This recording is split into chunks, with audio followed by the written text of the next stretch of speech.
أعوذ بالله من الشيطان الرجيم.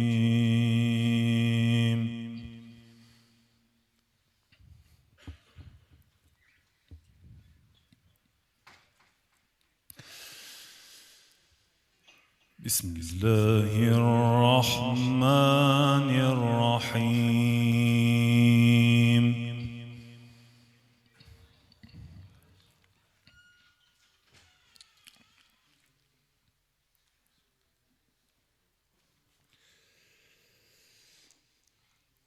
ويوم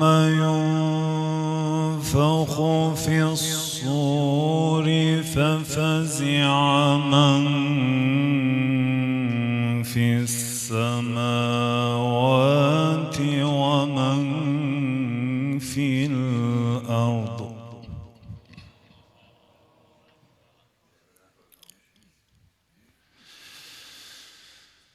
ففزع من في السماوات ومن في الأرض إلا من شاء الله.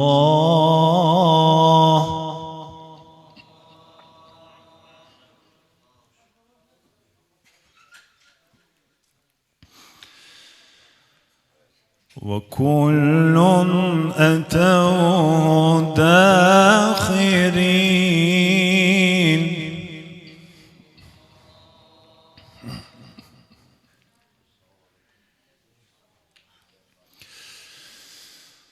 وترى الجبال تحسبها جامدة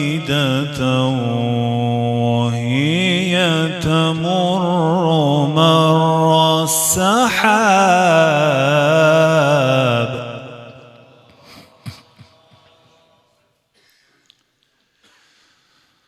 صنع الله الذي أتقن كل شيء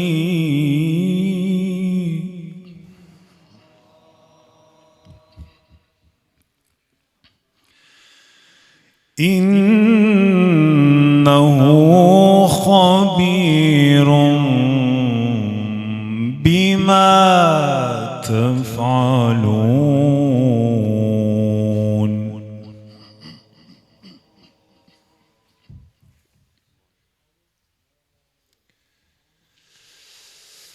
ويوم ينفخ في الصور ففزع من في السماوات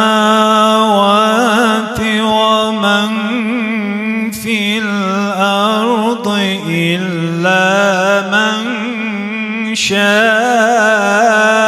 الله.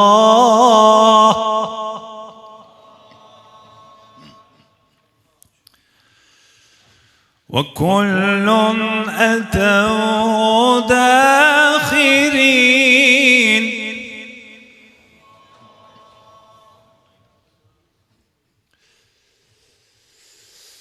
وترى الجبال تحسبها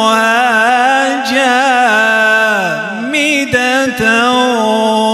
وهي تمر مر السحاب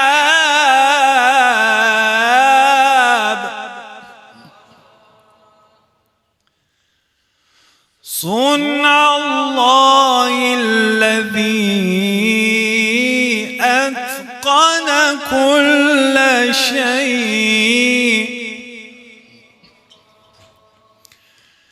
إنه خبير بما تفعلون.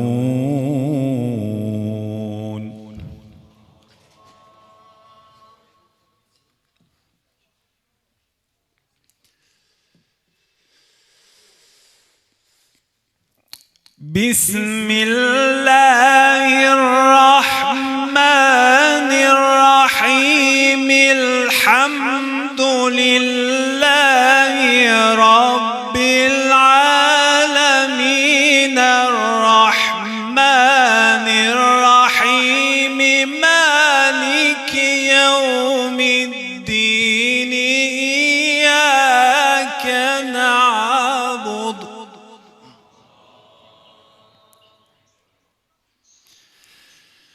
إياك نعبد وإياك نستعين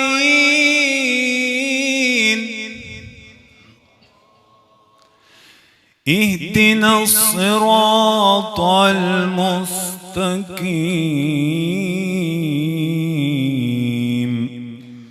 صراط الذين أنعمت عليهم غير المغضوب عليهم ولا الضالين.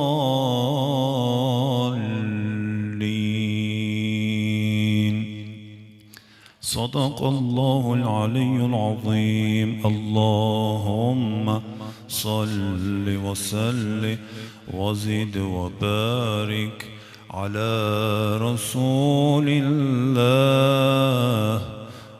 وآله الأطهار على رسول الله وآله الأطهار محمد وآل محمد. السلام عليكم.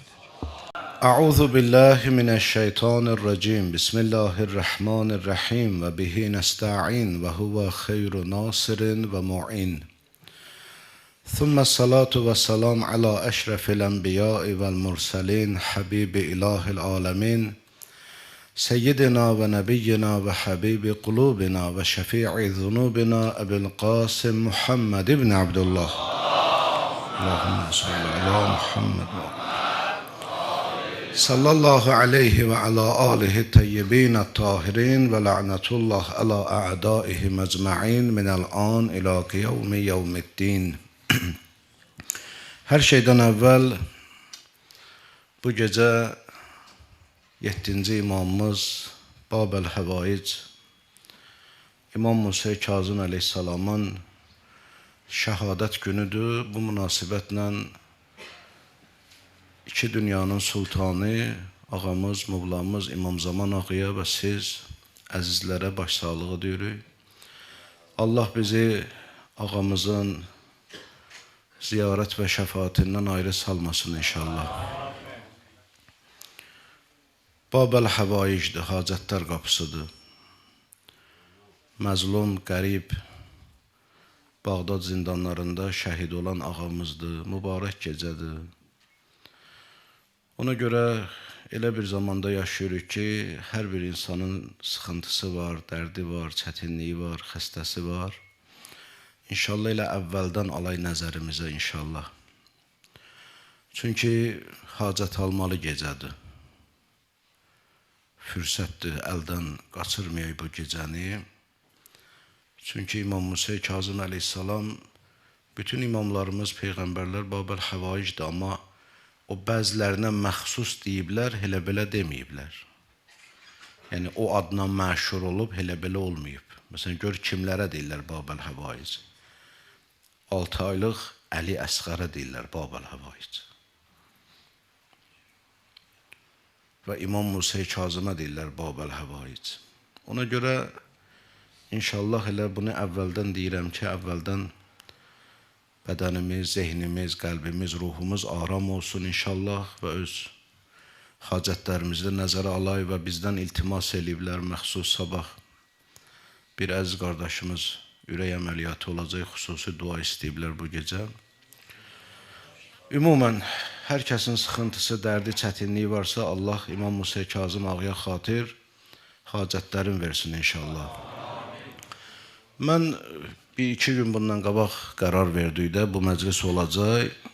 Düşünürdüm, kitablara baxırdım ki, bu məclisdə sizlə nə danışım, nə mövzuda sizə söhbət eləyim ki, vaxtımız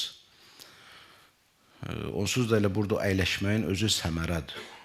Çünki bu imam məhəbbətinə bura cəm olmuşsan, artıq burada səmərə var, savab var. Heç nə deyilməsə də belə savabı var. Amma istifadə də olsun, biraz fayda da olsun, məlumatımız da artsın, marifimiz artsın, İslam marifi. Ona görə düşünürdüm, baxırdım kitablara ki, nə mövzuda söhbət eləyim. Gördüm İmam Musa Kazım əleyhissalamın vəfatından biraz əvvəl, şəhadətindən biraz öncə onun yanında Museyyib adında biri olub, ağa özü onu qul olarkən, ağa onu almışdı, qulluqdan azad eləmişdi onu. O ağanın yanındaydı, bəzi xidməti işləri görürdü zindanda. Ağa ona dedi ki, Museyyib, heç kimə heç nə demə. Bir neçə müddətdən sonra, dəqiqədənmi, saniyədənmi, bir müddətdən sonra mən Mədiniyə gedəcəm və oğlum Əliyə imamət vəsiyyətini eləyəcəm. Çünki mənim artıq son nəfəslərimdir. Museyyib deyir ki, ağa bunu deyəndə dedim ki, Peyğəmbər balası, sənin əlin, ayaqların zəncirlidir, sən hara Mədiniyə gedirsən, necə gedirsən, bu bağlı divar, bağlı qapıları necə açacaqsan? Deyir, imam baxdı mənə, dedi ki, Museyyib, sənin imanın çox zəifliyib. Sən ki, bu sualı mənə verirsən, imanın çox zəifliyib. Bu söz tutdu məni, bu imanın çox zəifliyib. Deməli, imam tanımaq, təkcə onun adını bilmək, onun kimliyin bilmək, məsumluğun bilmək, hətta onun xidmətində olmaq da imam tanımaq deyil.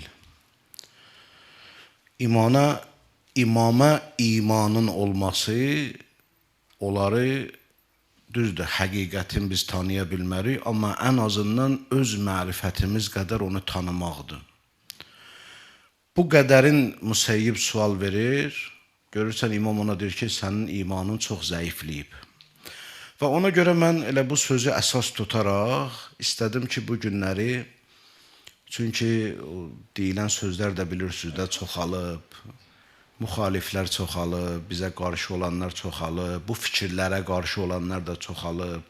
Hətta məsələ o yerə gəlib çatıb ki, indi elə bu sözü nəinki Museyyib kimi başqalarına yox, elə şiələrə də dösür, şiələr də şəkk eləyəcək ki, bu nə danışır, bu yenə başladı falan.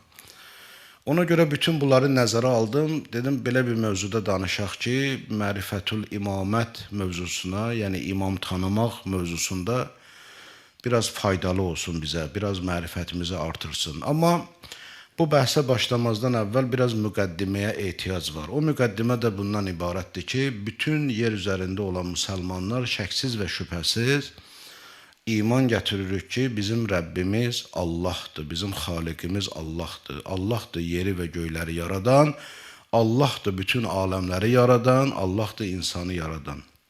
Və həmçinin də o yaradan olan Allah özü də Rəbbdir, Rəbbimizdir.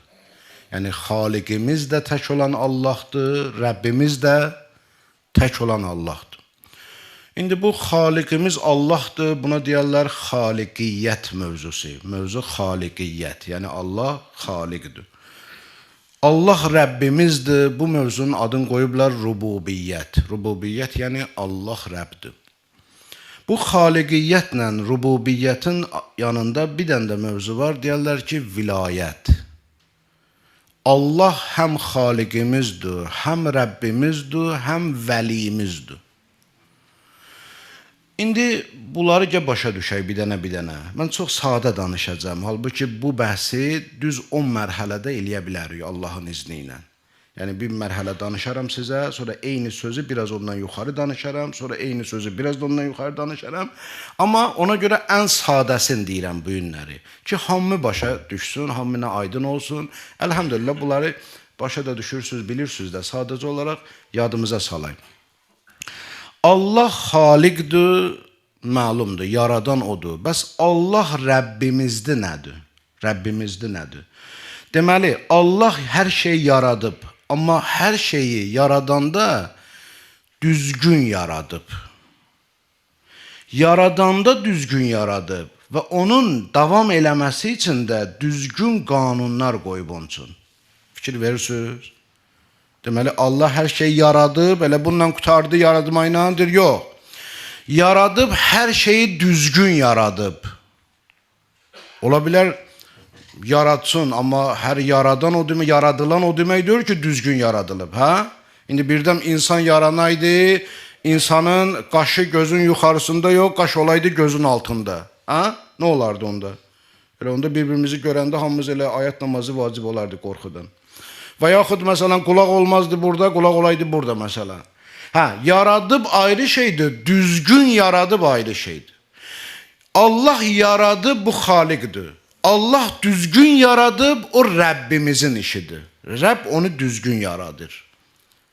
Fikir verdiniz. Deməli, elə düz deyil, Xaliq də Allahdır, Rəbbimiz də Allahdır. Amma Allah belə deyilən, Xaliq adı ilə xəlq edir, Rəbb sifəti ilə onu düzgün yaradır. Fikir verdiniz? Yaxşı. Düzgün yaratdı. İndi bunun davam eləməyi də var. Axı, tək bir dəfə yaratmaq deyil ki. Allah günəşi yaratdı. Düzgün yaratdı. Mövqeyin gözəlləşdirdi və elə yerdə qərar tapdı ki, bəli, o qiyamətə qədər davam edəcək. Bu yaratdı. Amma o qiyamətə qədər davam etməsi üçün nizam qoyub Allah yoxsa yox? Nizam qoyub. O da Rəbbin işidir. Deməli, Allah Rəbb sifəti ilə həm yaratdıqların düzgün yaradır, həm o yaratdıqlarının davam eləməsi üçün düzgün nizam qoyur. Buna deyirlər Rəbb. Yadımızda bu da qalar inşallah. Elə biləm çətin deyir bu. Onda bəs vəli nədir? Allah həm də vəliyimizdir. İnnəmə vəliyyukumullah. Quran deyirsin, vəliyiniz Allahdır. Vilayət Allaha məxsusdur. Kəhf surəsi 44-cü ayədə Hunalikəl vəlayətü lillahil haqq. Vəlayət, vilayət eyni şeydir. Bəzilər deyiblər ki, vəlayət oxusun, o köməkçi deməkdir, vilayət oxusun, sultan deməkdir. Amma la yəsbut, Allama Təbətəbai demiş ki, mizanda Allama deyir ki, bu isabit olmayıb, bu isbat olmayıb, bu fərq. Elə vəlayət, vilayət eyni şeydir. Yaxşı, vilayət Kəhf surəsi 44-cü ayədə Allah deyir ki, Allaha məxsusdur, haqq olaraq Allaha məxsusdur. Yaxşı, Xaliq adı ilə, sifəti ilə Allah yaratdı. Rəbb sifəti ilə həm düzgün yaratdı, həm o davam eləməsi üçün düzgün nizam qoydu. Bəs onda vəli nədir? Allah vəli sifəti ilə nə iş görür? Allah vəli sifəti ilə, vəlinin işi nədir? Allahın bu yaratdığı var deyir, Rəbb sifəti ilə yaratdığı.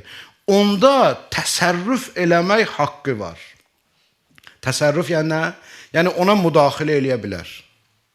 Ona müdaxilə eləyə bilər. Allah ki o düzgün yaradıb və davam eləməsi üçün düzgün nizam qoyub, o nizama da Allah dəxalət eləyə bilər. Buna deyirlər vəli. Deməli, vəlinin işi nə oldu? Dəxalət eləmək. Yaradılana və o yaradılış üçün qoyulan nizama dəxalətə deyərlər vəli, vilayət. Vilayət Allaha məxsusdur, bəli. Çünki o yaradıb, düzgün yaşamaq üçün nizam qoyub, davam eləmək üçün və həmən qoyduğu nizama da, yaratdığına da özünün haqqı var ki, müdaxilə eləsin. Buna deyirlər vəli. Bura kimi aydındır inşallah.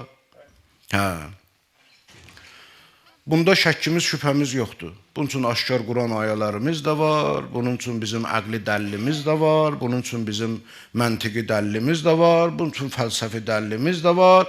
Bunda heç bir problem yoxdur və bütün müsəlmana da desin, deyəcək, bəli, Allah Rəbbimizdir, Allah Xaliqimizdir, Allah vəliyimizdir. Yəni, Allah yaradıb, xəlq edib, Allah yaraddığın düzgün yaradıb və düzgün nizam qoyub olar üçün və Allahın səlahiyyəti var, ixtiyarı var ki, o yaratdığına müdaxilə də eləsin, dəxalət də eləsin, buna deyirik vilayət. Yaxşı. Allah indi bu vilayəti, bunun üçün bəzi misallar da deyə bilərik. Məsələn, İbrahim Peyğəmbərin odun yandırmamaq məsələsi. Bunun aşkar misalıdır. O, vilayət sifəti iləndir. Allah vilayət sifəti ilə dəxalət edir. Əslində, od yandırmalı idi. Allah bu cür yaratmışdı onu və bu cür nizam vermişdi ona. Gördünüz, İbrahim Peyğəmbərin məsələsində müdaxilə elədi ona. Oldu. Niyə? Çünki o vəli idi. Onun vilayəti var. Allah indi bu vilayət sifətin Allahın izni ilə Allahdan başqasına verilib yoxsa verilməyib? Bax, sual budur. Bu vilayət sifətin Allah öz izni ilə özündən başqasına bu qüdrəti, bu səlahiyyəti verib yoxsa verməyib? Qurana baxanda görür verib. Allah Quranda deyir ki, İnnəmə vəliyyukumullah və rəsuluhu vəllezina amenullezina yuqimuna salat və yutuna zakata və hum rakiun. Allah deyir ki, yalnız və yalnız sizin vəliniz Allahdır, onun peyğəmbəridir və o kəslərdir, iman gətiriblər, namaz qılırlar və rüku halında zəkat verirlər. Deməli, Allah bu səlahiyyəti, yəni yaradılışın nizamına dəxalət eləmək səlahiyyətin özündən başqasına əta eləyib, yoxsa eləməyib? Əta eləyib. Bunun üçün Quran ayəsi aşkardır. Yaxşı, əta eləyibsə bu Peyğəmbər salavatullah əleyh və aleyhə məxsusdur və bizim pak və məsum imamlarımıza məxsusdur. Peyğəmbərimizə məxsusdur, burada da müsəlmanlar çox etiraz eləmirlər. Yəni, bunu da təqribən qəbul eləyirlər. Və bunun üçün də bizdə tarixi məsələ də çoxdur. Yəni, bir var deyək ki, səlahiyyət verilib təkcə, bir də var yox. Verilib və ondan istifadə də olunub, yoxsa yox. Bəzən var ki, ola bilsin, səlahiyyət verilib, amma onu istifadə eləməyib, heç yerdə tətbiq eləməyib. Amma səlahiyyəti var, bəli, var. Neçə yer var, onlardan biri Rədd-ü Şəmsdür, eşitmişsiniz bunu. Günlərin birində Peyğəmbər salavatullah əleyh və aleyh dedi ki, ya Əli, mən çox yorulmuşam, istəyirəm biraz dincəlim. Quru qum üstündə dincələcəksən, ya Rasulallah, dedi, xeyr. Əli əyləşkinə, mən başımı qoyacam dizivin üstünə. Həzrət Əli əyləşdi, Peyğəmbər salavatullah mübarək başını qoydu dizi üstə Həzrət Əlinin. Bir müddətdən sonra Peyğəmbər salavatullah gözlərini açdı. Ya Əli, əsr namazını qılmışdın, dedi, xeyr, zöhrü qılmışdım, əsri qılacaqdım.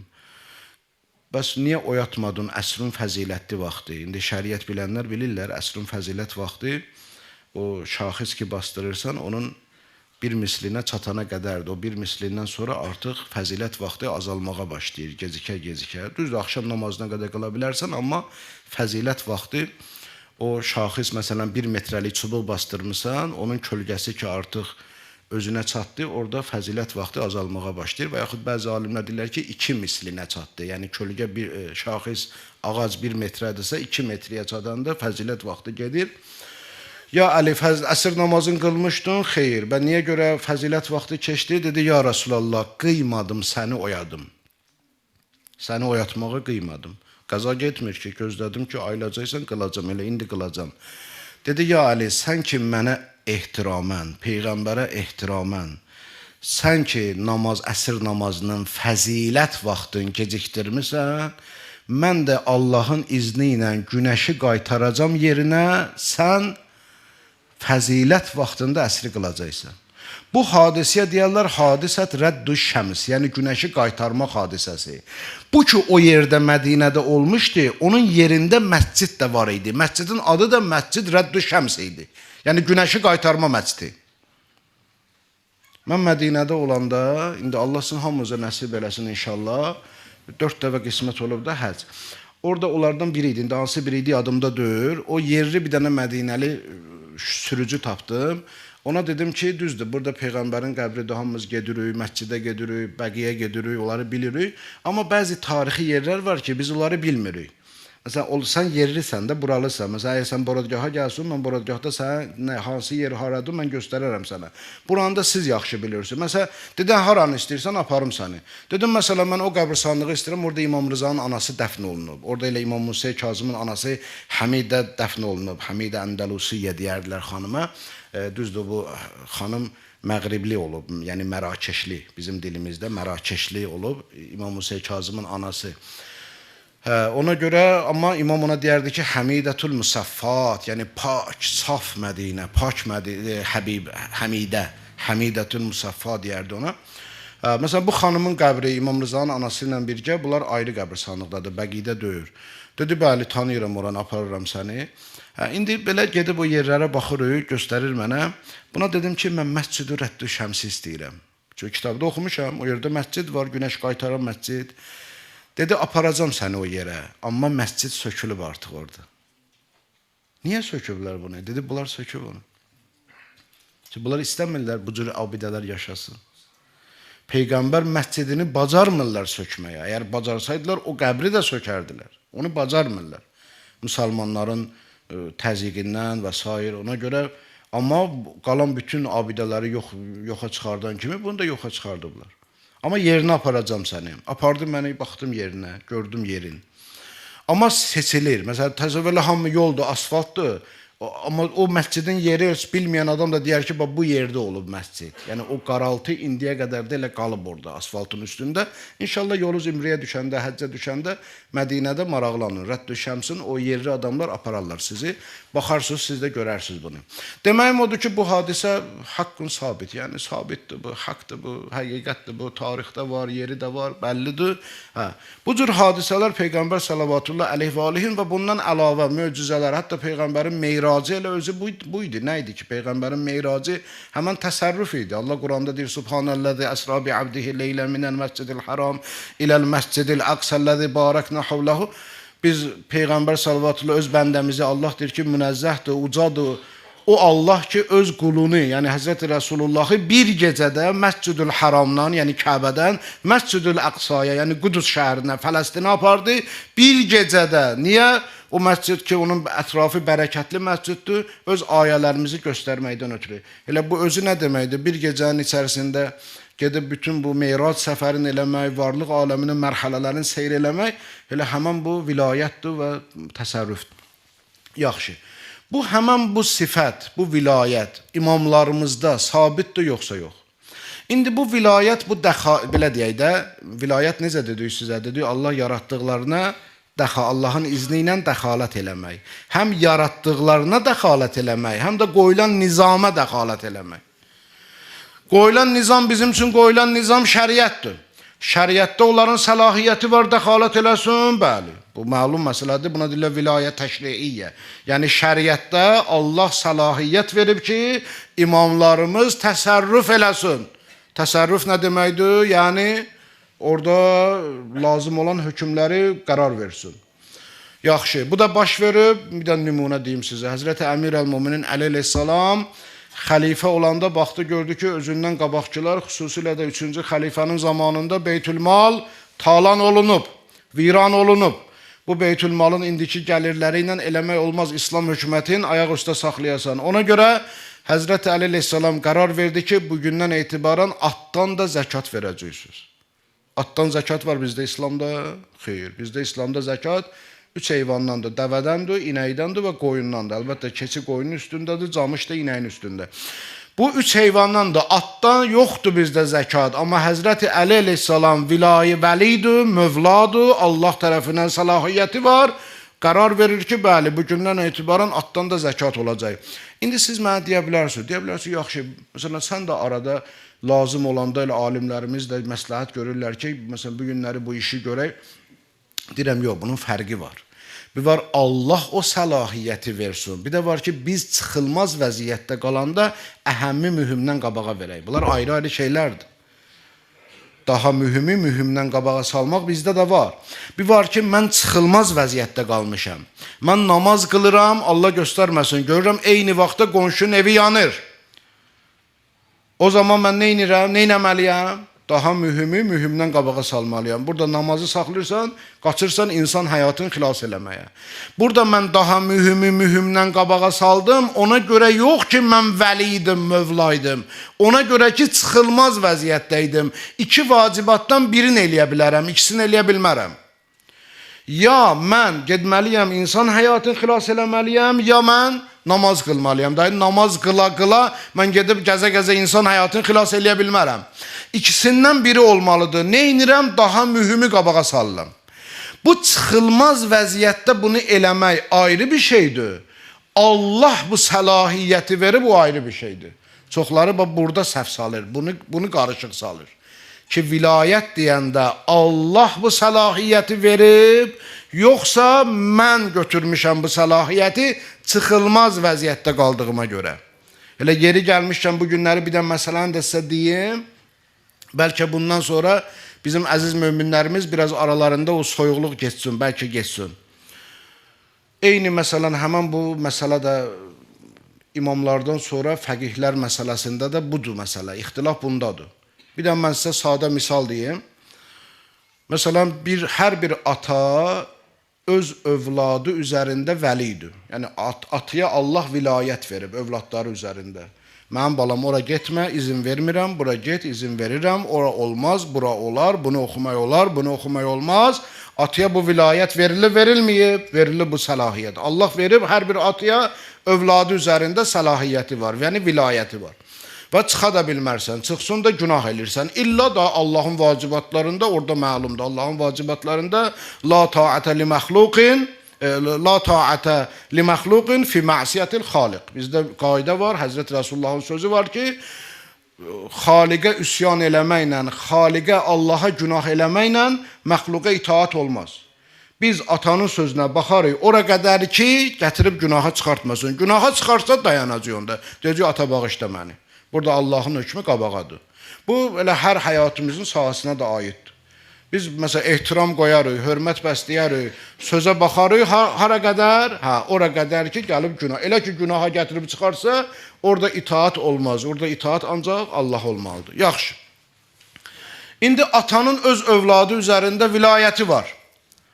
İndi bir nəfər durub, bir nəfər niyə deyək, elə misal çəkirik, madəm ki, elə öz üstümüzdə çəkək. Deyirəm, məsələn, mən durmuşam, bu günləri bir yetim uşaq var, onu da qayyumluğa götürmüşəm. Qayyumluğa götürmüşəmsə, o yetimin üzərində də mənim vilayətim var. Öz övladlarım üzərində də vilayətim var. İndi siyan verirəm Allaha, qəşən-qəşən düşünək. Mənim o qayyumluğa götürdüyüm yetim üzərində olan vilayətimlə öz övladım üzərində olan vilayətim arasında fərq var yoxsa yox? Sual. Təkrar deyirəm. Mənim qayyumluğa götürdüyüm yetimin üzərində olan vilayətimlə öz övladım üzərində olan vilayətim arasında fərq var yoxsa yox? Var fərq. Nə fərq var? Bir dənə fərq budur ki, övladım üzərində vilayət həmişədir, daimdir. Nə qədər həyatdayam, ora qədərdir. Ölsəm qutarar o vilayət. Amma yetim üzərində götürdüyüm vilayət isə o həddi buluğa çatana qədərdir. Elə ki, həddi buluğa çatdı, elə ki, yetkinliyə çatdı, elə ki, raşid oldu, elə ki, pislə yaxşını ayıra bildi, elə ki, ziyanla xeyri ayıra bildi, qutardı. Orada mənim vilayətim qutardı. O azaddır ondan sonra. Amma nə qədər ki, o həddə çatmayıb, paymal olmasın deyə, ayaq altda qalmasın deyə, insanlar onu aldatmasınlar deyə, mən müvəqqəti olaraq onun üzərində vilayətim var. Qayyumluğa götürmüşəm müvəqqəti. Amma övlad üzərində dedim, ta davam eləyir, mən nə qədər həyatdayım. Bu bir dən fərq. İkinci fərq. Mənim övladım üzərində olan vilayətimi Allah mənə vermişdi, amma yetim üzərində vilayətimi isə mən götürmüşəm o paymal olmasın deyə. İkinci fərq də budur. Fərqdir. Bax, əzizlərim, indi bizdə alimlər də budur. İmam Zaman ağa qeybdə olanda Allah fəqihə, alimə vilayət verib, yoxsa o biz başsız qalmayaq deyə, paymal olmayaq deyə, ayaq altda qalmayaq deyə bu vilayəti götürüb üstünə. Hansı biridir? Hələ cavab vermə, qulaq az. İstəyirəm sualı ona görə verirəm ki, qulaq az, tam düşün. Ona görə deyirəm də, bir dənə bu böyük bəla bizim möminlərin arasında elə bilən bu söhbətdən sonra qutarar. Hər iki qövlün, rəyin sahibləri var. Bir qism alimlər deyirlər ki, necə ki Allah öz vilayətindən, izni ilə Peyğəmbərə vermişdi, imama vermişdi, imam qeybdə olanda fəqihə də verib, alimə də verib. Bir qism belə deyir. Bir qism isə deyir ki, xeyr, Allah bu izni ilə Peyğəmbərə verib vilayəti, imama verib, amma fəqihə verməyib. Sadəcə fəqih paymal olmasın deyə vilayət götürüb üstünə ki, ümmət başsız qalmasın. Mən buna fətva deməsəm, bu öz başına olar, nə bilər, nə halalı necə eləsin, haramı necə eləsin. Mən bu beytülmalı toplamasam, sərf eləməsəm, insanlar paymal eləyər, bilməzlər ki, daha mühüm nədir. Bunlar insanlar heyrətdə qalmasın deyə, avara qalmasın deyə, labloru deyim, alimdir ki, mən bunu öz öhdəmə götürürəm. Fərqi hiss elədi, san verirəm Allaha. İndi bunun üstündə düşmən olarlar. Bunun üstündə, sonuçda o da vilayət edir, bu da vilayət edir. Amma fərq bundadır ki, budur mənim rəyim, budur, Allah verib bunu. Dəlillərim var. İndi nə dəlil filan, indi onun yeri deyir ki. Dəlillərim var, özü üçün var dəlilləri. Bu biri alim deyir ki, bəli, mənim əlimdə sənin olan dəlillər mənə qane eləmir. Ona görə mən də deyirəm ki, mən də vilayət götürmüşəm möhtəmə, amma mən ona görə yox ki, Allah verib mənə, yox. Allahın mənə verdiyi sübut olmayıb. Sadəcə ümmət başsız qalmasın deyə, Əhl-i Beyt məktəbi başsız qalmasın deyə mən bunu öz öhdəmə götürmüşəm. Nə var burada? Bunun üstündə düşmən olarlar. Bunun üstündə bu ona töhmət, o buna töhmət. Töhmət yox, töhmətdən keçib, lənət. Ora qədər gedmişik. Məsələ budur. Bu hər kəsində öz... Mən indi bunu mən neyniyim? Qardaş, sıravı biz mömindən tələb eləyə bilmərik, sən bu məsələdə rəy bildir. Sıravı yazıq mömin neynəsin burada? Sıravı mömin hardan bilsin? Məsələn, sıravı möminə deyirsən, dəstəmazı nə batil elir, onları deyir. Amma dəlilin nədir? O deyir, mən nə bilim, mənim işim deyir ki bu. Bu mənim peşəm deyir ki bunu. Filan kəs oxuyub, o mənə deyir ki, hə, Peyğəmbərin hədisində bu cürdür, imamın sözündə bu cürdür, Quran ayəsində bu cürdür. Ona görə bu məsələləri də sıravi mömin niyə qarışır? Bu alimlər öz aralarında bəhs edirlər. Onun özünün qanı olduğu dəlil var, bunun özünün qanı olduğu dəlil var. Yaxşı. Amma şəksiz və şübhəsiz bu alimlər və fəqihlərdə idi bu məsələ. Amma imamlara gələndə isə bəli, Allah bunu əta edib imama. İmamlarımızda bu var. İndi biri deyər ki, buna sənin Quran ayən var. Deyirəm ki, bəli. Birinci, Süleyman Peyğəmbərin vəziri Asif ibn Bərxiyanın məsələsi. Quran bizə aşkar şəkildə deyir ki, bir göz qırpımında Asif ibn Bərxiya Bilqeystin taxtın Yəməndən Fələstinə gətirdi. Bir göz qırpımında. Əgər bu vilayət olmasaydı, Allah ona Allahın yaratdıqlarını bu nizamda ona səlahiyyət verməsəydi, Asif ibn Bərxiya bu işi görə bilərdi, yoxsa yox? Görə bilməzdi. Deməli, hələ Asif ibn Bərxiya Peyğəmbərdir ki, Peyğəmbərin vəziridir. Deməli, Süleyman Peyğəmbərin vəsisidir.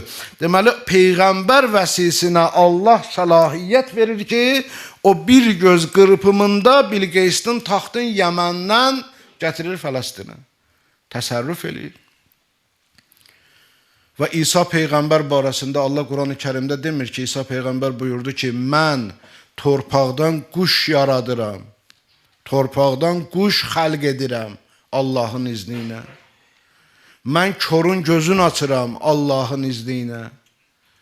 Mən bərəs xəstəliyinə, ala xəstəliyinə şəfa verirəm Allahın izni ilə. Deməli, Allahın izni ilə bu da yaradılışda təsərrüfdür, yoxsa yox? Yaradılışda səlahiyyəti var da dəxalət eləsin, yoxsa yox? Torpaqdan quş necə yaradır İsa Peyğəmbər Allahın izni ilə? Deməli, və çoxdur. Da bu bizi çıxardar bəhsdən uzun olar, yoraram sizi. Ona görə nümunələr deyirəm ki, Quran-ı Kərimdən, bəli, Allah Teala peyğəmbərlərə və peyğəmbərlərin vəsilərinə həmən bu ixtiyarı verib. Amma maraqlı da nədir? Maraqlı da odur ki, bu məsələləri başqalarına deyəndə buna etiraz eləmirlər. Amma bunu 12 imama deyəndə elə bilirsən ki, bəzilərinin ürəyinin başını yandırırsan. Məsələn, gedin tarixdə oxuyun. O zaman ki, Misir fəth olundu. Misir nə vaxt fəth olundu? Misir 2-ci xəlifənin dönəmində. Elə ki, Misir fəth olundu, ora vali göndərdilər Əmrası. Əmras orada təzə vali idi, Nil çayının suyu qurudu. Nil çayının suyu qurudu, neynəməyək, Misirlilər gəldilər, Əmrasa dedilər ki, bizim qədim İslamdan qabaq, cahiliyyət dönəmində bizim belə bir adətimiz vardı. Nə vaxt Nil qurusaydı, bir qız uşağın yaxşı geyindirərdik, bəzəndirərdik, valideynindən izin alardı, onu qurban atardı Nil çayına, Nilin suyu gələrdi. Sən izin ver, biz də belə eləyək. Əmras dedi, xeyr, İslam buna icazə vermir. İslam olmaz. Belə bir şey olmaz. İslamdan qabaq bunu eləmişsiniz, özünüz bilərsiniz. Amma indi daha yox. Bu İslamda belə şey haramdır. Bu insanı qurban at çaya falan belə şey yoxdur. Əmras götürdü, bir dənə məktub yazdı, Mədiniyə göndərdi. Dedi ki, Nil çayı quruyub və suyu yoxdur, axmır və bunların cəmaatı deyir ki, bizim belə köhnə adətimiz var, mən də qoymadım bunu eləməyə. Gəldik, 2-ci xəlifə baxdı, dedi ki, düz eləmişsən Əmrasa. Əmrasa cavab yazdı. Dedi ki, sənə bir kağız yazıram. Bu kağızı at günə Nil çayına, Nil çayının suyu gələcək. Nə yazmışdı məktubda? Məktubda belə yazmışdı. Yazmışdı ki, ey Nil çayı, Əgər sən özün özünə axırsansa, onda özün bilərsən. Yox, əgər Allahın əmri ilə axırsansa, onda ax. Davam elə. Tarix deyir ki, Əmras bunu atdı çaya, çay başladı axmaya. Yaxşı. İndi bunu deyəndə bu problem olmur. Bu problem olmur. İndi deyək ki, məsələn, imamın bir dənə sözü və yaxud Allah'a and verdim imama, dedim bir dənə bu işi gör, ilahi hacətimi aldım və salam. Ərəb demiş ki, qaməti dünya və ləm təqud. Bütün qalxacaqlar sənin üstüvə ki, vay, sən Allah'a şərik qoşdun, sən şirk elədin, sən. Və yaxud Fəxrur Razi yazır ki, Mədinədə zəlzələ oldu, 2-ci xəlifənin dönəmində məşhurdur, eşitmişsiniz. Qırmacın vurdu yerə, dedi ki, dayan ginən, yer baş dayandı, zəlzələ də olmadı. Bu adidir, yəni bunu demək olar. Amma gəlib biz Peyğəmbər və Ali Peyğəmbər, xüsusilə 12 imamımız, pak və məsum imamlarımız, Allahın Peyğəmbər salavatullah əleyh və aleyhdən sonra bütün insanlara meyar, ölçü, nümunə göndərdiyi bu pak və məsumlar barəsində onların fəzilətindən bir söz deyəndə ondan sonra dünya İmam Musa Kazım əleyhissalamın da məsələsi var. Ağanın bilirsiniz, İmam Musa Kazım məşhur tarixə əsasən 54 il yaşayıb. 54 yaşında şəhid olub. Amma imaməti 35 ilə yaxın davam eləyib. Yəni 22 yaşında artıq İmam Musa Kazım imamət məqamına yetişdi. Atası İmam Sadiq əleyhissalamın şəhadətindən sonra 22 yaşlı cavandır. Həcc zəvvarlarına qoşulub. Bunu Kəşfül Qümmədə İrbili yazır. Və başqa kitablarda da var.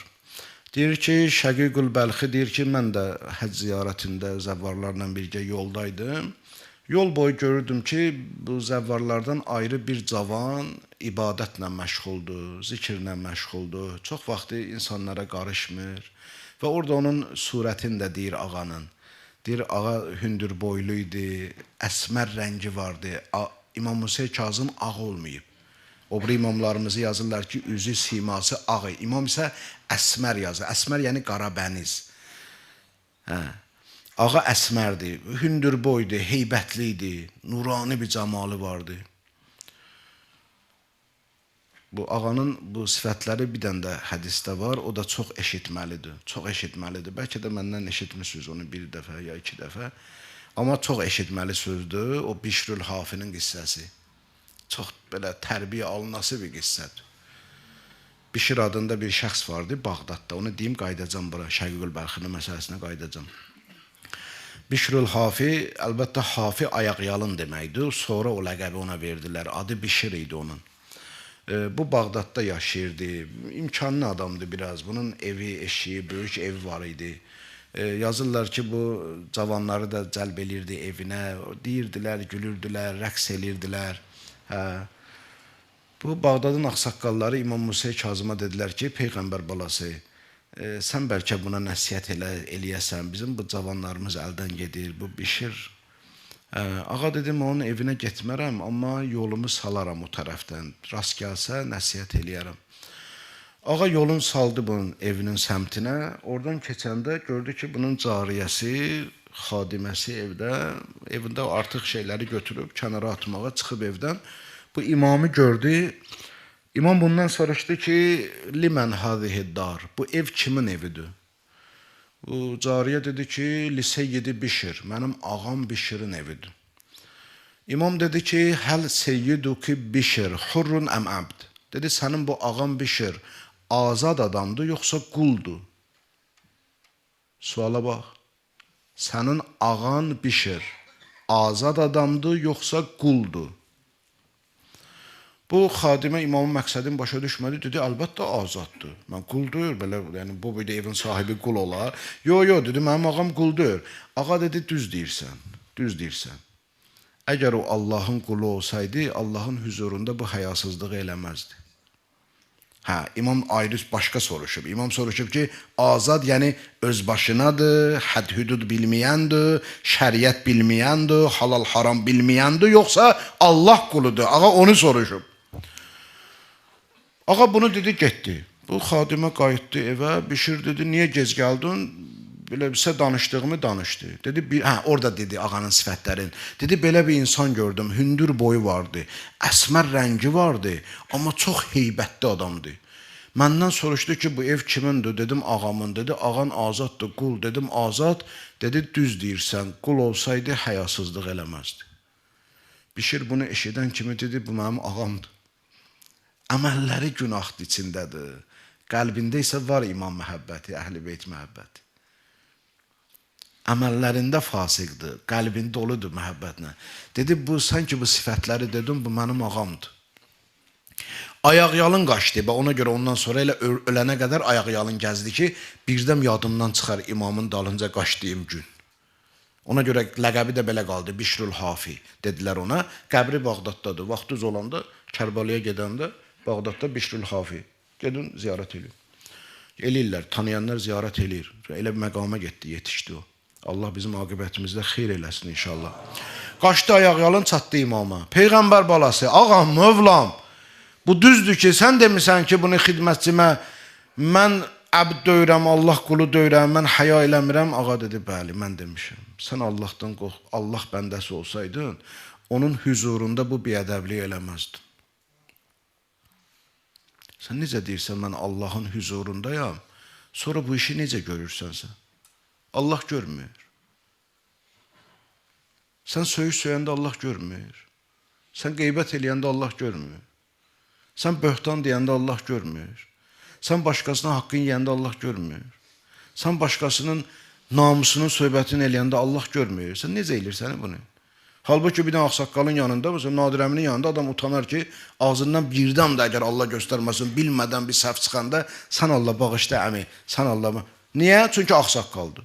Yaxşı, ağsaqqalın hörmətini saxlayan qədər Allahın hörmətini saxla da, ən azı. Allahın huzurundayam axı mən. Ağa dedi, bəli, sən Allahı tanımırsan, sən Allahı hörmətsizlik elirsən. Bişir dedi ki, olar mən tövbə qapısı var, mənə dedi, əlbəttə var. Tövbə qapısı hər kəsə var. Bişir tövbə elədi, qayıtdı. İşim yoxdur, işim babundadır. Bişirdən soruşdular ki, Bişir, necə oldu? Sən da o hadisədən sonra heç kəs deyir, Bişirin hündürdən səsini eşitmədi. Ancaq gecələr ağlamaq səsi gəlirdi namaz üstə. Ancaq bağışlanmaq istəyirdi, onda onun səsi eşidilirdi. Tamam belə bir zahid həyatı yaşadı. Dedilər ki, Bişir, sən necə oldu axı? O zülmətdən bu işıqlığa çıxdın. O çirkabdan bu cür nicat tapdın. Bu necə oldu? Dedim mən ki, ağanı rast gəldi ağam mənə. Ondan bir gün qabaq Fərat kənarında gedirdim. Gördüm yerə bir vərəq düşüb. Baxdım, gördüm ki, Quran yazısıdır. Tez götürdüm onu. Təmizlədim tozun, öpdüm, qoydum ürəyimin başına. Gecə bir səs eşitdim, yatmışdım, bir səs eşitdim. Ya Bişir, ya Bişir, təhhartə ismi, təhhartu isməkə fid dünya vəl-axirə. Gördüm, deyir ki, ey Bişir, sən ki mənim adımı paçladın, mən də dünya və axirətdə sənin adını paçlayıram.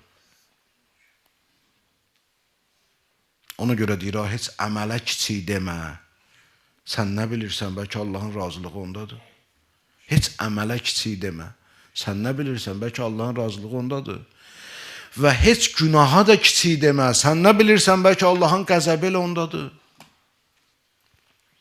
Nə çox bir dənə əməl insanın bütün aqibətin, əməllərin məhv eləyib. Həlakə aparıb insan. Bir dənə əməl. Bir dənə əməl nə? Bəli, bir dənə əməl. Amma tək əməl yox. O əməl yeni günaha qapı açır, yeni günaha qapı açır, yeni günaha qapı açır. Günahı adiləşdirirsən. Bu günləri deyirsən ki, nə var? Domino da oynayıram da, nərt də oynayıram da, burada nə var? Boş-boş vaxt keçirdirəm da, pulla oynamıram, qumar. Bir gün bunu eləyirsən, sabahları görürsən, bir dənə çaya oynayayım, sabahları bir dənə filanlar, sabah azan verdilər, oyun qutarsın, gedib qılaram, namaz da gecikdi, sonra namaz gecikdi, o, belə bu cür olurdu. Necə yaxşı əməl yaxşılığa qapı açır? Dedi, sən mənim adımı paçladın, mən də sənin adını paçlayıram. O hürrün məsələsi də yadınızdadır da. Mən həmişə baba bu Bişiri oxuyanda yadıma hür düşür. Niyə bilmirəm ancaq. Elə baba bu Bişiri oxuyanda, danışanda yadıma dərhal hür düşür. Çünki hür də belə oldu axı. İbn Ziyadın sərgərdəsidir. 1000 əskərlə gəlib İmam Hüseynin qabağını o kəsib birinci. Ancaq bir dənə orada əməl var, bir dənə əməli var. Gör gətirib Hürrü ara çıxartdı. Bir dənə əməli, nədir əməl? İmam Hüseyin əleyhissalam ona deyəndə ki, "Thəkələtkə ummuk", anan matəmivə otursun. İndi bəziləri deyir, bu təhqir deyil, anan matəmivə otursun. Yəni sən öləsən, anan matəmində otursun da. Anan matəmivə otursun, sən məni əli qolu bağlı aparırsan Kufiyə. Yəni sən mənim əsir elirsən məni. Hürrə dedi İmam Hüseyin. Hür qayıtdı cavabında nə dedi? Dedi, Hüseyin, and olsun Allaha, indiyə qədər bu sözü mənə heç kəs cürət eləyib deyə bilməyib. Anam matəmivə otursun. Və kim də desəm onun cavabını bilirəm necə verərəm. Amma sənə heç bir cavab verməyəcəm. Çünki sənin anın Fatimədir Zəhra. Çünki sənin anın Fatimədir, mən sənə cavab verməyəcəm. Bax, bir dənə o Fatiməyə ehtiram, Hürrü gör gətirdi, hara çıxardı. Xanım Zəhraya ehtiram. Yaxşı əməl budur. Yaxşı əməllərə qapı açır, əksi də bu cür. Sözümüz imamın o surətində idi, şəklində idi, o heybət, vüqar, uca qaməti, əsmər rəngi. Şəqiqül Bəlxi də deyir, bəli, hac yolundayım, gördüm belə bir adam, cavandır, imamın cavanlıq dönəmidir, amma əynində yun paltar var. Deyir, əynində yun paltarı gördüm, başladım bədgüman olmağa. Deyəsən bu sufidir, çünki sufilər həmişə çox vaxtı yun paltar, həmişə, çox vaxtı yox. Həmişə sufilər yun paltar geyərdi. Deyir, mən də bu kişinin əynində yun paltar görən kimi dedim ki, bu da sufidir. Elə cəmaatdan da ayrı gəzir, tək ibadət eləyir, heç kəsə qarışmır, bu sufidir. Gedəcəm bunu nəsihət eləyəcəm ki, burada da bir üçün dərs var ha. Gəldi, Şəqiqül Bəlxi deyir, yaxınlaşdım buna, hələ heç nə deməmiş gördüm, bu cavan başını qaldırdı, baxdı mənə. Dedi, iştəni bu kəthirən minəzzən, innə ba'zə zənni ismun. Gördüm, mənə deyir ki, çox gümanlardan çəkinin, Quran ayəsini oxuyur mənə. Çünki bəzi gümanlar günahdır.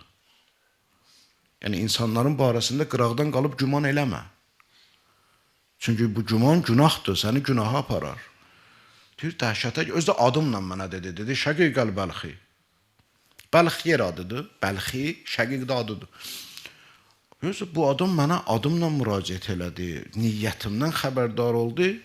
Nəysə, deyir, baş üstə, çəkildim kənara. Yenə yol boyu davam elədik.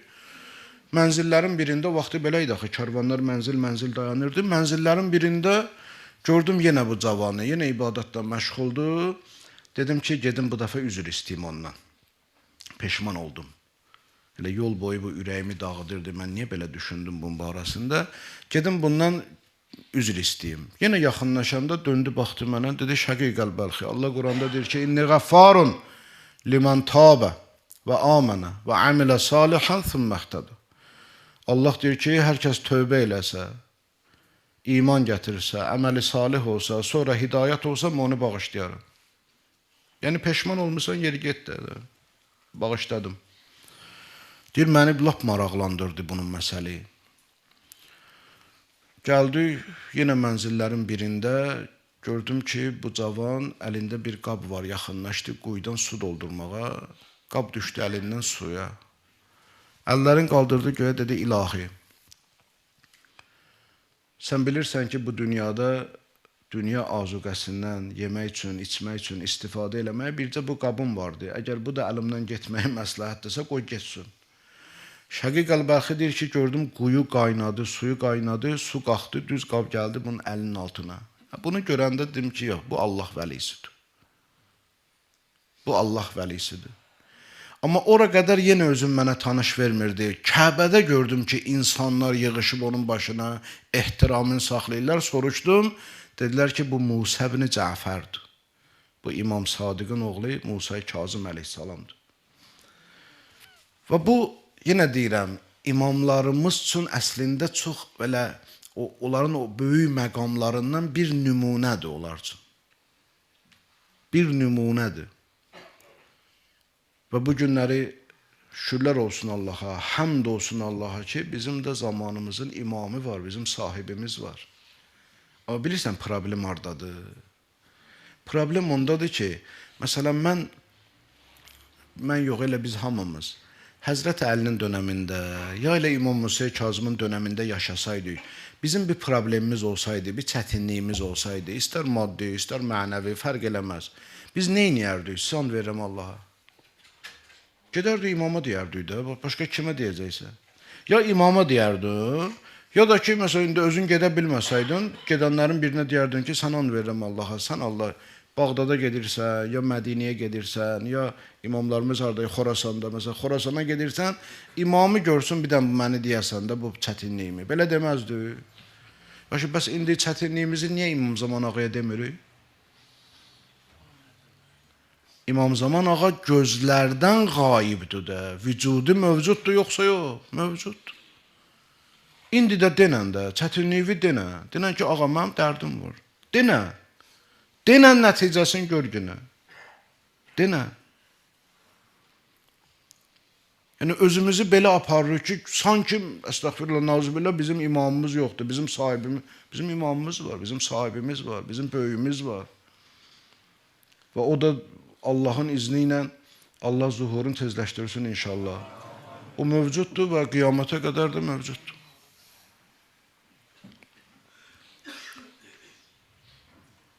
İmamın şəhid olmasına səbəb isə bilirsiniz, ağanın zindanda uzun illər qalması, o birdən başqa faciədir, insanın ürəyini dağlayan faciədir.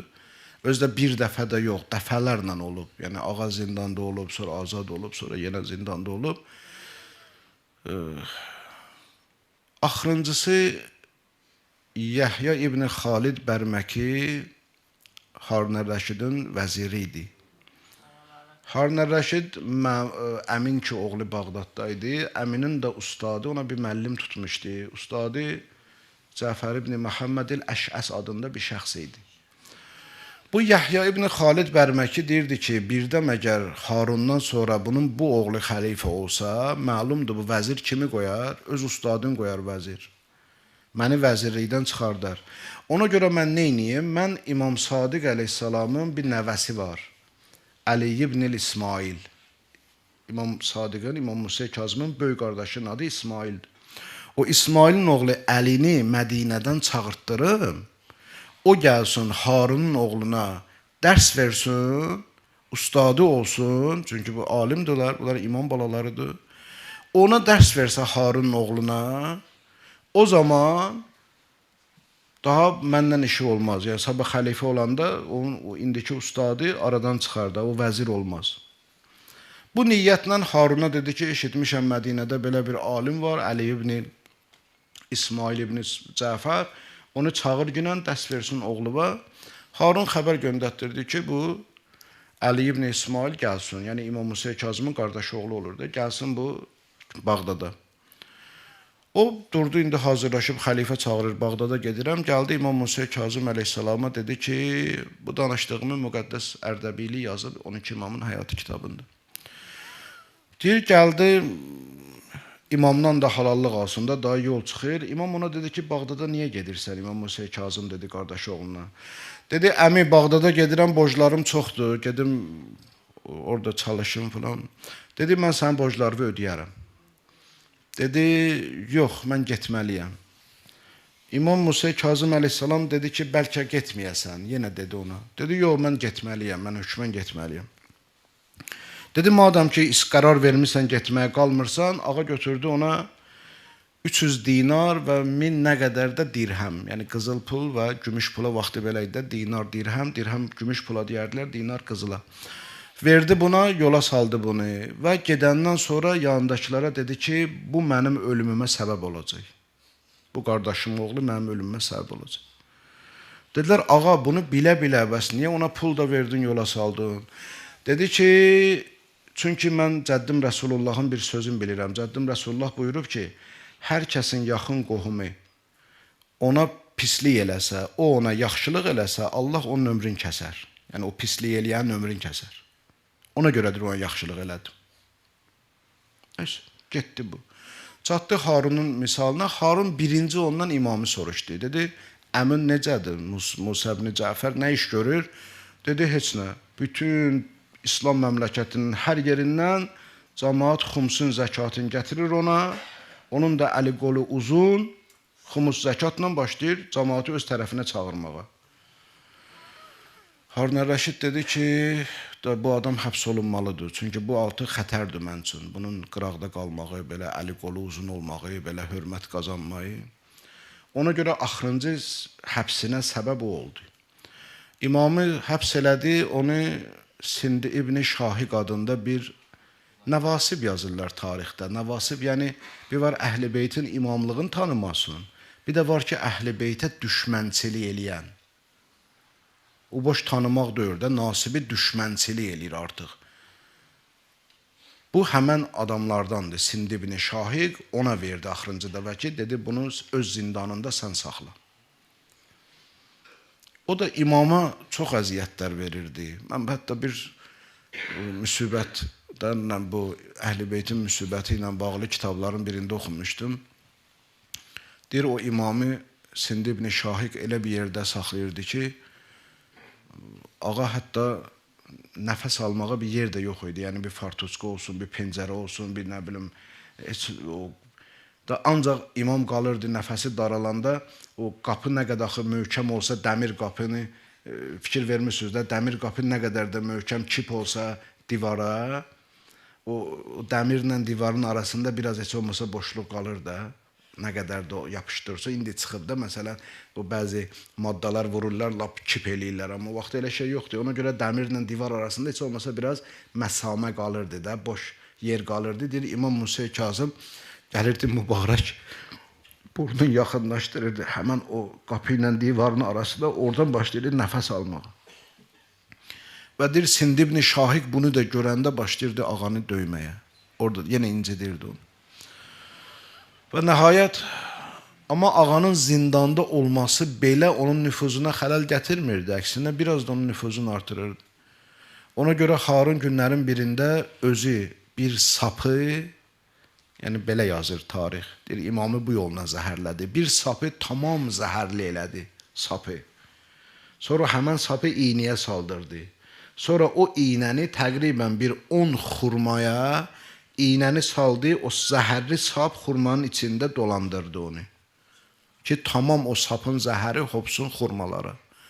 Və o xurmanı verib göndərdi imamsın ki, imam bundan yesin.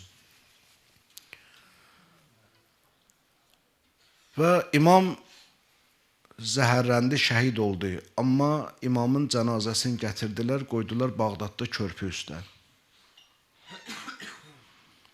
Ağa demişdi, o bayaq dedim sizə, o Museyyibə demişdi, o son günlərində ki, Museyyib yanındaydı, demişdi ona ki, mənim təşyi cənazəm necə olacaq, mən necə dünyamı dəyişəcəm, hamını demişdi ona. Və Bağdadın bəzi ətrafında olan imam dostlarına da xəbər vermişdilər ki, imam demişdi ki, onlara deyəsiniz ki, 3 gündən sonra mən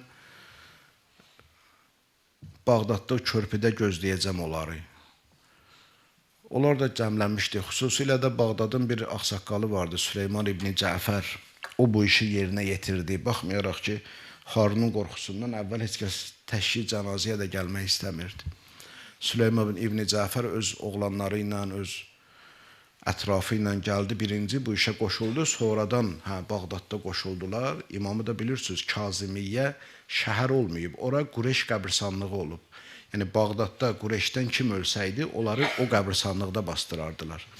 İmamı da həmən qəbirstanlıqda bastırıblar. İmam orada dəfn olunandan sonra ora şəhər olub, Kazimiyyə şəhəri. Ora Bağdadın Qureyş qəbirstanlığı adlanırdı. Süleyman ibn Cəfər gəldi, imamı, bu eşitmişdilər ki, imam xəbər göndərib ki, 3 gündən sonra orada olacam. Deyir, hətta bəzi imamı sevənlər sevinmişdilər ki, inşallah ağamız qutaracaq, zindandan qutaracaq və gələcək, biz onu qarşılayacaq, yığışmışdılar. Bir də gördülər ki, 4 nəfər cənazəni gətirdi, qoydu körpünün üstünə getdi. Və onda bildilər ki, imam 3 gündən sonra gələcəm nə deməkmiş. Və imamı götürdülər, apardılar, dəfn elədilər. İndi doğrudan da belədir. O hətta o Museyyibə vəsiyyətində də var. İmam Musa Kazım deyir ki, məni Qureyş qəbirstanlığında dəfn eləyəcəklər, amma mənim qəbir torpağıma dəyməyəsiniz. Çünki bütün torpaqları yemək, torpaqlardan istifadə eləmək, yəni yemək kimi az olsun, çox olsun fərq eləməz. Haramdır bizim şəriətimizdə. Olmaz torpaqdan yemək. Amma imam o vəziyyətdə dedi ki, illa məgər Cəddim Hüseynin torpağından başqa, qəbrinin torpağından başqa. Allah bircə ona şəfa verib, o torpağa şəfa verib. Ona görə orada izin var. Bir dənə bu istisnadır. O yeri gəlmişkən deyim, o bəziləri bilmirlər. Yoxsa Məkkə, Mədiniyə gedəndə oradan torpaq götürürlər, gətirirlər ki, biz təbərrük edirik. O hətta haramdır. Hərəmdən torpaq götürmək hətta şəriətdə haram sayılır. Onu bilin. Yəni kim də bunu eləyirsə deyin ki, eləməsin. Bircə bu məsələ aiddir ancaq İmam Hüseyn əleyhissalamın qəbrinin torpağı. İndi necə ki İmam Hüseyn Kazım əleyhissalam o son nəfəsində Cəddi Hüseyni yada salır.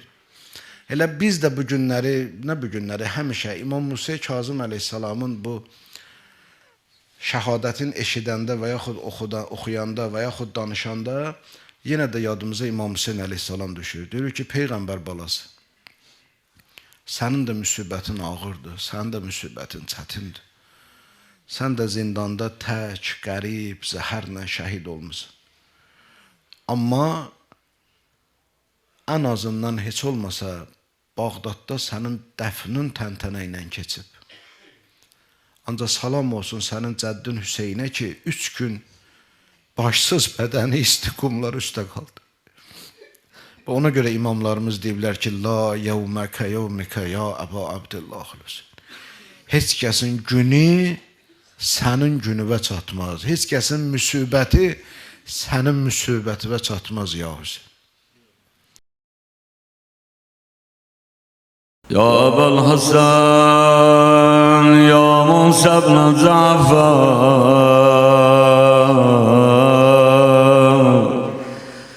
eyyuhel Kazım, ya ibn Resulallah. Ya Əbəl Hasan, ya Musa ibn Ca'far, أيها الكاظم يا ابن رسول الله يا عزة الله على خلقه يا سيدنا ومولانا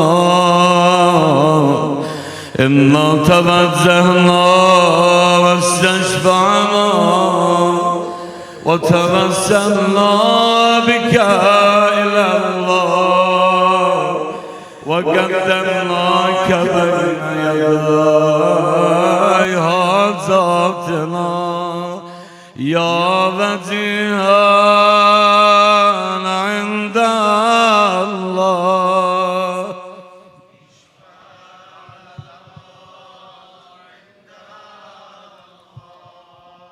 يا وجيها عند الله اشفع لنا. Musa Kazım ağanın şehadet günüdür, ağamızdan istifadə elədir. Ya İmam Zaman ağa təsliyə tərzilir ağacan. Məni Harun eləyib halı perişan Allah. Bir kəsim yoxdur da dərdimə dərman Allah. İmam Musa Kazım ağanın dilindən çox gözəl nəzmə çəkir. Məni Harun eləyib halı perişan Allah. Bir kəsim yoxdur da dərdimə dərman Allah. Qamətim xəmdi qocaldı məni zindan Allah. Qamətim xəmdi qocaldı məni zindan Allah. Harun'un zulmü edip göz yaşımı kan Allah. Ya İmam-ı Zaman ağa özür istəyirəm. Qamətim xəmdi qocaldı məni zindan Allah. Harun'un zulmü edip göz yaşımı kan Allah. Olmuşam burada sənə dəsti bədəman Allah. Əlim əldən üzülüb dadrəsim yoxdur mənim. Nə vətəndən gələnim var, nə himayət edən. 11 ildir mən əsirəm, çoxalıbdı mühənib. Bu rutubətli məkanda əriyibdi bədənim. Ağlayır burada mənə kərdeşi dövran Allah. Mən əsirəm, mən öləndə mənə kim ağlayacaq? Mən əsirəm, mən öləndə mənə kim ağlayacaq? Can verən vəqdə məni kim gözümü bağlayacaq? Kim məni dəfn edəcək, kim mənə yan saxlayacaq? Başımın üstə mənim kim sinəsini dağlayacaq? Kim mənə saxlayacaq? Şam-ı qəriban Allah, Şam-ı qəriban Allah. Bilmirəm mən nədir bu fitnə görən ünvani.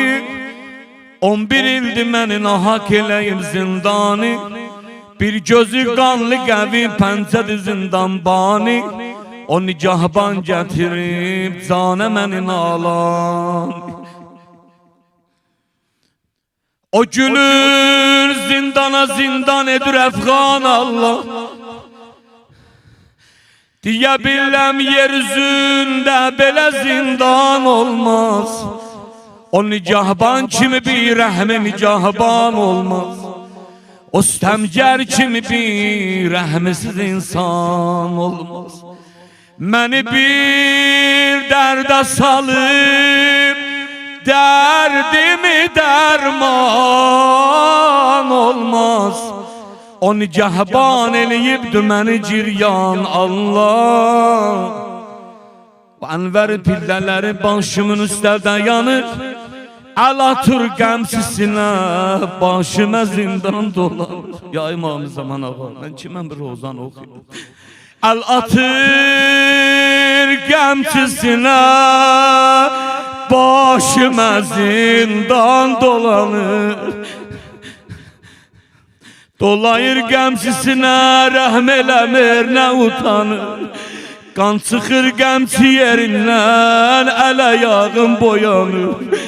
Hey təlatüm eləyir, qorxulu zindan Allah. O nigahbandı mənim boynuma zənciri salır. Zəncirin vəzni mənim taqətimi əldən alır. O nigahbandı mənim boynuma zənciri salır. Zəncirin vəzni mənim taqətimi əldən alıb. Qanadı boynumu zəncirin odu, dərdim çoxalıb. Zəncirin yarəsinin qanı yaxıb yerdə qalıb. Mənim əhvalim ağlır bu axan qan Allah. Ağam, ağam, ağam, ağam, ağam, ağam, ağam. Boynumun yarəsinin gündə yerə qan yaxır. Gelir o sindistemger o kana yerde bakır. O bakır kana benim kalbimi gəm qüssə sıxır. Onda kan ağlayaram qüssəli qəlbim darıxır. Raziyəm indi öləm burada verəm can Allah. Burada verəm can Allah. O qana mən baxıram, dərd o qəmim tazələnir. Gözümün yaşı dönür, qana gözümdən ələnir. Mənim əynimdə əba, yerdəki qana bələnir. Gözümə qətli cəhab, kərb-ü bəla cilvələnir. Düşər onda yadıma şah-ı şəhidan Allah. Həzrəti Əbu Abdullah bir yad eləyək. Ağamız Həzrəti Əbu Abdullah müsibətinə məclisi tamam, ərzim tamam olan o müsibətləri də bir yad eləyək. Əsri Aşurada mərsəd məlğun əmr elədi. Başları ayrım bədənlərdən, başları ayırdılar bədənlərdən. Ondan sonra neyniyək? Üsərani yaparın, o baş kəsilən yerdən keçidir. İstəyirdi bu işlə oğlu ölən anaların ürəyini yandıran, qardaş ölən bacıların ürəyini yandıralar. Neylədilər? Üsərani gətirirlər, qətli cahidən o baş kəsilən yerdən keçidələr. Oğlu ölən analar, qardaşı ölən bacılar, kəcavələrdən töküldülər yerə. Oğlu ölən ana elə yana yana deyir, ey vay bala. Amma gördülər qardaşı ölən bacı qəhrəmanı Kərbəla Zeynəb səlamullah əleyha. Elə dolanır, elə yana yanadır Hüseyin. Oxların izələri o yan bu yan elədir. Dolanır qətli cəhi, tapdı bacı qardaşını. Amma necə tapdı? Dolanır qətli cəhi, tapdı bacı qardaşını. Gördü yox köynəyi əynində, töküb göz yaşı. Əyilib alnını öpər, gördü kəsiblər başını. Öpməyə tapmadı bir başı sel, o kəsilmiş damarlarından öpərəm ay qardaş. Ya Hüseyin, uca deyək, ya Hüseyin. Kim soyub Həzrət-i Zəhra, toxuyan köynəyi. Ya İmam-ı Zaman ol. Kim soyub Həzrət-i Zəhra, toxuyan köynəyi. Kim qoyub daşların altda bu yaralı bədən. Kim yıxıbdır üzü üstə bu çuxur yerdə səni. Baxmayıb parçalanıb alnıb yoxdan yaralı. Gül üzü yerdə kəsib başımı daldan yaralı. Ağam ağam Hüseyin, ağam ağam hansı əldə ölənin başı qalıb əllərdə. Dağılıb üzvləri yerdə çəkib qanpərdə. Yoxdur bir bu səyeri Zeynəbə bu peykərdə. Baxıram cismi və başdan başa peykandı Hüseyin. Ne başım var ne elin, her tarafın kandı Hüseyin. Ağam ağam Hüseyin. Görərsən qız uşağın sətincini yolanda gider ana kapsın. Aldı o başsız beden üzünü dolandırdı bəqiyə tərəf anacan. Amandı gəlmək tələ. Ana gel o çukur yere, o baş kesilen yere. Amandı gəlmək tələ. Qameti kemanın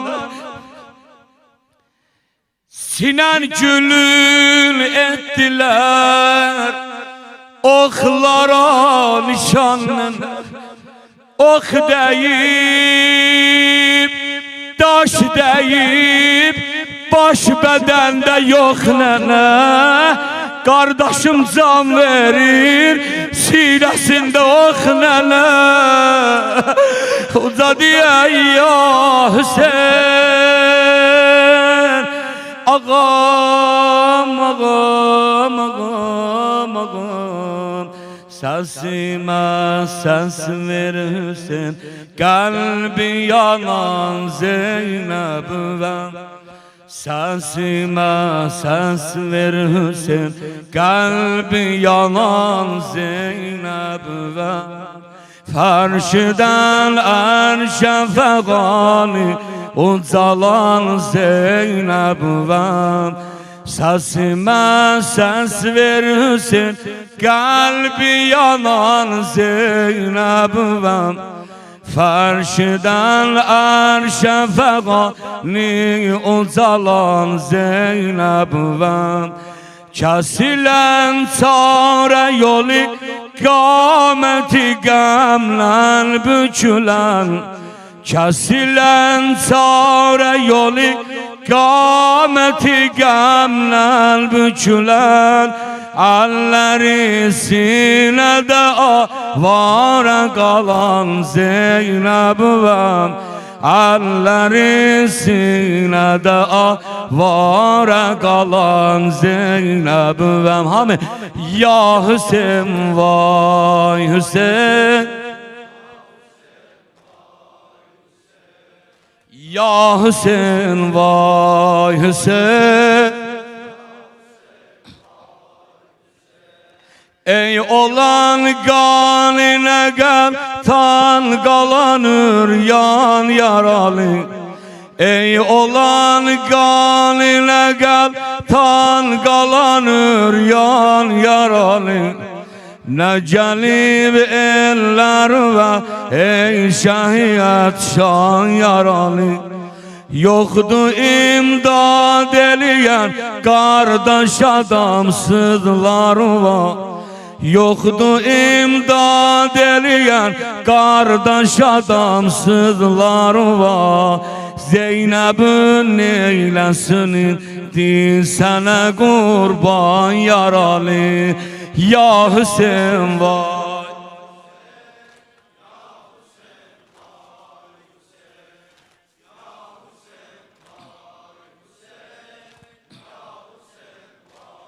Hüseyin, ya Hüseyin vay Hüseyin. Öperem yareleri ağlayıp ey vay diyarım. Öperem yareleri ağlayıp ey vay diyarım. Ali koynunda bu çölde sana lay lay diyarım. Yanaram odlanaram, yanaram odlanaram. Neşve baktıkça senin tökerem göz yaşırıq. Sara Hüseyin vay diyarım. Ya Hüseyin vay Hüseyin.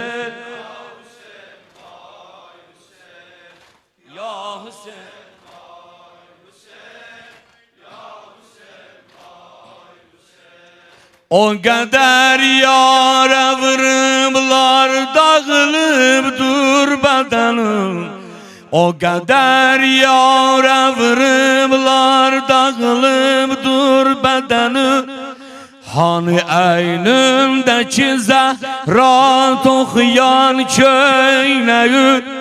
Vay ola Zeynəb'ə, vay ola Zeynəb'ə, gör nə yaman gündü sen. Bu ne ozadı beraber, niye yoktur kefenin ya Hüseyin vay.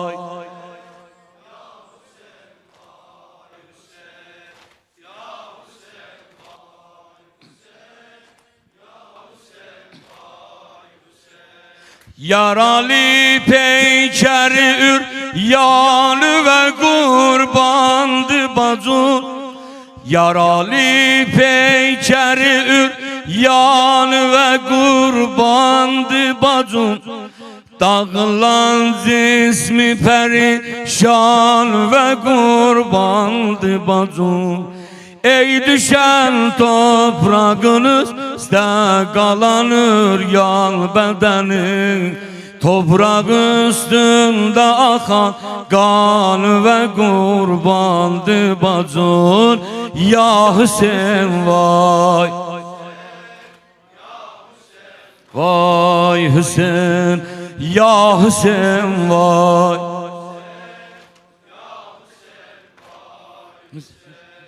Bir kesim yoktu mənə səs verə bir an yaralı.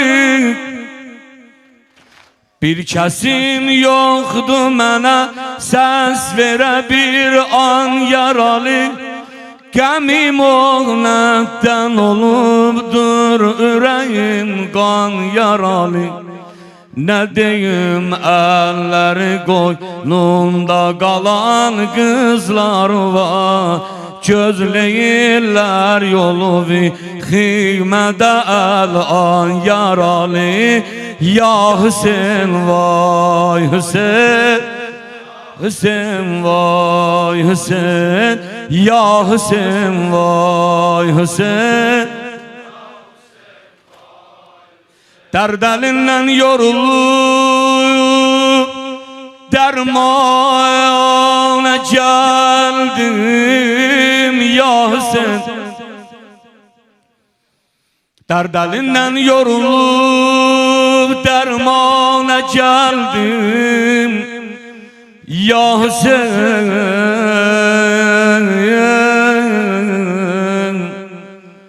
Çok tabii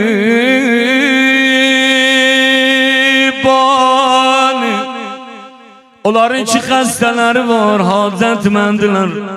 Hazreti Musa Kazım ağa Babələ vaizdir. İstəcinən bu gecə inşallah əli boş yetməzsən. Dərd əlindən yorulub dərmana gəldim ya Hüseyin. Çox təbibani dolandım. Çok həkimləri dolanmış. Sana geldim ya Hüseyin. Hara getdim dediler derdüvik. Hazreti Zehra selamullah aleyha yedinin başı daldan kesilen Seyyidi salar edilen var cavan nökerim, gayretli elem, gayretli elem dar edinin.